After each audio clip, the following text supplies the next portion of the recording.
Hello guys, आपका मधुर Gupta channel पे एक बार फिर से स्वागत है। तो JEE main 2024 salt analysis total 2024 में पता है कितने क्वेश्चन आए थे? 15 क्वेश्चन आए थे सॉल्ट एनालिसिस के जेईई मेंस में। 16 शिफ्ट होती है, मतलब लगभग हर शिफ्ट में एक क्वेश्चन था। और 2015 में हम 2025 की हम बात करें तो 6 क्वेश्चन आए थे केवल। तो इस बार लग रहा है कि हाँ भाई 2026 में अच्छे खासे क्वेश्चन आने वाले सॉल्ट एनालिसिस से। तो पढ़ के जाइए इसको, मतलब ये फ्री के नंबर मानिए, अगर आपको याद है तो आ जाएगा, नहीं आएगा तो फिर नहीं आएगा, ठीक है ना। चलिए, क्वेश्चन ये है कि sir in the precipitation of iron group third का मेंबर है। ये मैं एक वीडियो में बता चुका हूँ, पूरे ग्रुप वाइज आप देख सकते हैं चैनल पे जाके। In qualitative analysis ammonium chloride is added before adding NH4OH, ammonium hydroxide. मतलब ये ऐसे कहना चाह रहा है कि ग्रुप थर्ड कैटायन का जब हम डिटेक्शन कर रहे हैं ना, क्वालिटेटिव एनालिसिस का मतलब यही होता है, detection of cation and anion in inorganic chemistry. तो अगर हम बात करते हैं क्वालिटेटिव एनालिसिस का एक टाइप कि हाँ भाई इनऑर्गेनिक केमिस्ट्री में हम कैटायन और एनायन का टेस्ट करते हैं सॉल्ट में, ठीक है ना। तो प्रैक्टिकल इनऑर्गेनिक केमिस्ट्री जिसको हम बोलते हैं, तो जिसको हमने नाम देते हैं क्या, सॉल्ट एनालिसिस, ठीक है ना। चलिए, तो पॉइंट ये है कि भैया ग्रुप थर्ड का कैटायन है आयरन, उसको टेस्टिंग के लिए, उसके प्रेसिपिटेशन के लिए अमोनियम क्लोराइड को पहले ऐड करते हैं बिफोर NH4OH। और मैं आप सभी को बता दूं कि जो ग्रुप थर्ड में पहले तो मेंबर की अगर मैं बात करूं तो Al3+, Cr3+ और Fe3+। और रिएजेंट की मैं बात करूं, ग्रुप रिएजेंट की अगर मैं बात करूं, ग्रुप रिएजेंट, तो ग्रुप रिएजेंट इसमें होता है NH4Cl और NH4OH। और क्वेश्चन हमारा इसी से रिलेटेड है कि भैया आप मुझे ये बताइए कि NH4Cl पहले क्यों मिलाते हैं NH4OH से। तो आइए मैं आपको बताता हूं। ये जो कैटायन का ये जो ग्रुप डिवाइड किए गए हैं ना, on the basis of KSP value किए गए हैं।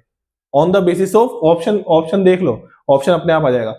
On the basis of KSP value, solubility product की वैल्यू के इंक्रीजिंग ऑर्डर में अरेंज किए गए हैं। जैसे सेकंड ग्रुप वाले कैटायन की जो KSP वैल्यू है वो ज्यादा होगी फर्स्ट वाले से, थर्ड वाले की ज्यादा होगी सेकंड फर्स्ट से, फोर्थ वाले की ज्यादा होगी थर्ड सेकंड फर्स्ट से। KSP वैल्यू, अब आपको पता है KSP वैल्यू ज्यादा होती है तो सॉल्युबिलिटी ज्यादा होती है। अगर आपको नहीं पता तो भैया पता होना चाहिए, KSP का मतलब ही सॉल्युबिलिटी प्रोडक्ट कांस्टेंट है।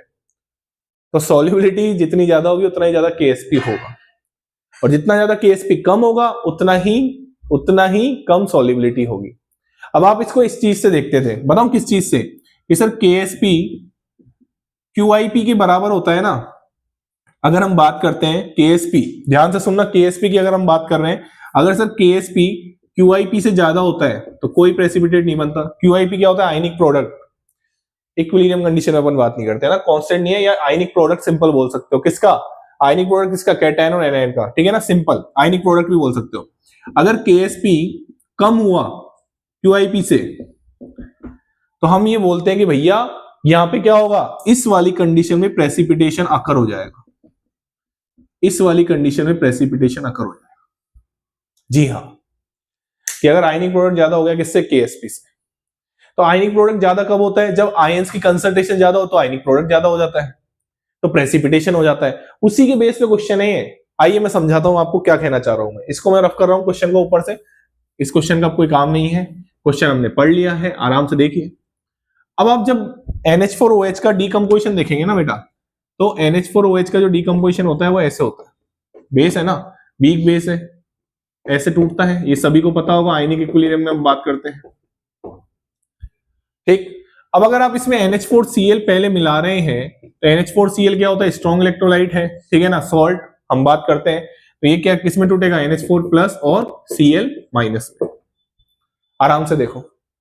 अब आपको यहां पे एक चीज याद आनी चाहिए, कॉमन आयन इफेक्ट। जी हाँ, आपको यहां पे इन दोनों को आपने मिलाया है, एक ही सॉल्यूशन है, तो यहां पे आपको याद आना चाहिए क्या, कॉमन आयन इफेक्ट, बिल्कुल याद आना चाहिए। और ये पढ़ाया जाता है आयनिक इक्विलिब्रियम में। किसमें पढ़ाया जाता है, आयनिक इक्विलिब्रियम में। आप अगर ध्यान से देखें तो ये कॉमन आयन हो गया NH4+ NH4+। अब होता क्या है कि कॉमन आयन इफेक्ट देखो क्या बोलता है ये। अब अगर आपने NH4+ इक्विलिब्रियम पे अगर इसकी कंसंट्रेशन ज्यादा हो गई, ऑब्वियसली हो गई, क्योंकि स्ट्रॉन्ग इलेक्ट्रोलाइट टूट गया ना NH4+ में, तो अगर ये टूट गया तो ये इक्विलिब्रियम को कहां शिफ्ट कर देगा, पीछे की तरफ। और अगर ये इक्विलिब्रियम पीछे की तरफ शिफ्ट हुआ मतलब इसकी जो डिग्री ऑफ डिसोसिएशन है, डीओडी है, डिग्री ऑफ डिसोसिएशन, वो क्या हो जाएगी, लेस हो जाएगी, कम हो जाएगी, बिकम लेस। और अगर डिग्री ऑफ डिसोसिएशन कम हो गई मतलब OH माइनस आयन की कंसंट्रेशन क्या कर दिया आपने, डिक्रीज कर दी।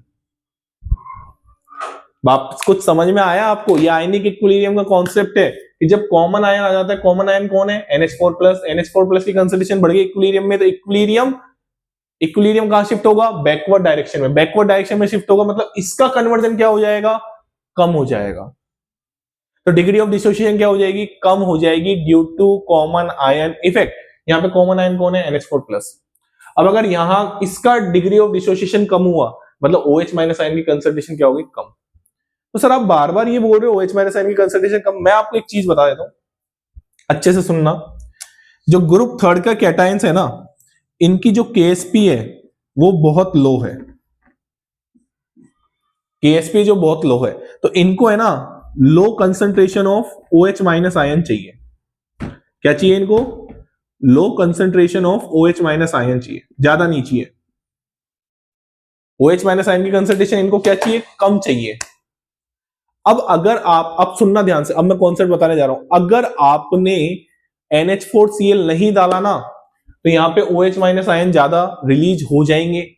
OH माइनस आयन ज्यादा रिलीज हो जाएंगे ना तो ये पूरी चांसेज है कि इससे नीचे वाले ग्रुप में, किससे नीचे वाले, थर्ड ग्रुप से जो नीचे ग्रुप आ रहे हैं, फोर्थ फिफ्थ ग्रुप, और उसमें अगर OH माइनस आयन की कंसंट्रेशन ज्यादा हुई ना तो वो नीचे वाले कैटायन को भी क्या कर देंगे, प्रेसिपिटेट कर देंगे। नीचे वाले कैटायन को भी क्या कर देंगे, प्रेसिपिटेट कर देंगे। बात कुछ आई दिमाग के अंदर कि वापिस समझाऊं, वापिस मैं एक बार बोल देता हूं कि इस वाले ग्रुप कैटायन को का KSP लो है। अरे आप मेरे को एक चीज बताइए, ठीक है, अगर हम ग्रुप थर्ड से, आपको मैं एक चीज समझाता हूं, ग्रुप थर्ड है, फिर ग्रुप 4 है, ग्रुप 5 है। जब हम यहां से यहां जा रहे हैं ना तो KSP वैल्यू बढ़ रही है। KSP वैल्यू क्या हो रही है, इंक्रीज। KSP वैल्यू इंक्रीज मतलब सॉल्युबिलिटी इंक्रीज हो रही है। अब मैं आपको ये समझाना चाह रहा हूं कि अगर आपने NH4Cl नहीं डाला तो इस OH माइनस की कंसंट्रेशन बढ़ जाएगी, और OH माइनस की कंसंट्रेशन बढ़ गई तो जो ये नीचे वाले ग्रुप के जो कैटायन है ना उनका भी प्रेसिपिटेशन हो सकता है। तो हम जो डिटेक्ट करने चाह रहे हैं वो डिटेक्ट नहीं हो पाएगा, क्योंकि यहां पे OH माइनस की कंसंट्रेशन क्या चाहिए, ग्रुप थर्ड कैटायन को, ग्रुप थर्ड कैटायन को OH माइनस आयन की कंसंट्रेशन कम चाहिए, ज्यादा नहीं चाहिए। तो इसलिए NH4Cl ऐड किया जाता है। क्यों ऐड किया जाता है, क्योंकि वो OH माइनस आयन की कंसंट्रेशन को क्या कर देता है, कम कर देता है। ये मैंने समझाया, due to common ion effect, ये रहा। और अगर ऐसा नहीं करते हो तो ऐसी चांसेज हैं कि यहां पे जो ग्रुप 4 और 5 के जो कैटायन है उनका प्रेसिपिटेशन हो जाए as hydroxide, as a hydroxide. बात समझ में आ गई? तो ये मैं आपको समझाना चाहता हूं। तो अब आप मेरे को आराम से चारों ऑप्शन देखिए। पहला, इंक्रीज कंसंट्रेशन ऑफ NH4+, बिल्कुल गलत है। प्रिवेंट इंटरफेरेंस ऑफ 5-फॉस्फेट आयन, कोई मतलब वाली बात नहीं है। Cl- की कोई मतलब वाली बात नहीं है। आंसर क्या आ गया, डी। कि OH माइनस आयन की कंसंट्रेशन को क्या करना चाह रहे हैं, कम। क्यों करना चाह रहे हैं, क्योंकि ग्रुप थर्ड कैटायन को कम OH माइनस आयन की कंसंट्रेशन की जरूरत है प्रेसिपिटेशन होने के लिए, लेकिन उससे नीचे वाले ग्रुप को ज्यादा OH माइनस आयन की कंसंट्रेशन की जरूरत है। तो अगर आप ऐसा करते हैं तो OH माइनस आयन की कंसंट्रेशन ज्यादा हो जाएगी, और ज्यादा हो गई तो नीचे वाले ग्रुप के कैटायन भी प्रेसिपिटेट हो सकते हैं, जो कि नहीं होना चाहिए। फिर हम एनालिसिस कैसे कर पाएंगे बच्चा? ये आपका क्वेश्चन था। आई होप कि आपको ये क्वेश्चन समझ में आ गया होगा। Thank you so much. Channel को लाइक करें, शेयर करें और सब्सक्राइब करें।